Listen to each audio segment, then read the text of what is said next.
አንዳንዴ ግን ማን ነው ልብህ ውስጥ የገባ ስሜት በአንዳንድ ደደብ ደጋፊ ምክንያት እንደማይለቅ ነው ዛሬ የተረዳሁት።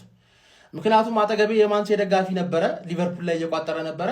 እሱ ለሊቨርፑል ላይ መቋጠሩ እኔ ደግሞ እልሄን ቀሰቀሰብኝና ድሮ የሊቨርፑል ያለኝ ስሜት ተመለሰና በጣም ነው ደስ ያለው። እስቲ የአርሰናል ደጋፊ ሆኖ ሊቨርፑል በማለፉ ደስ ያለው።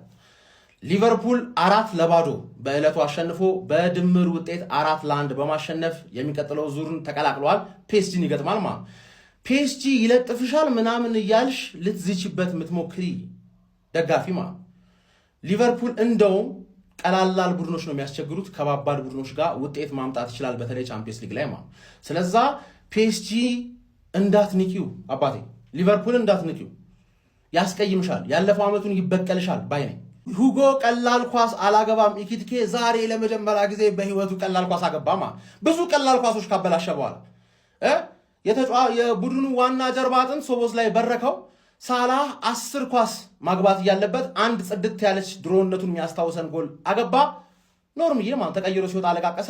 እሱ ምንም ማታለ ኖርማል። ፒኤስጂ መጣልሽ ሊቨርፑል ያለፈው ዓመት የሁለታችንን ካልተበቀለሽ ባየር ሙኒክን አልፈሽ በእናትሽ ለዋንጫ እንገናኝ ስለምፈልግሽ እፈልግሻለሁ አባቴ።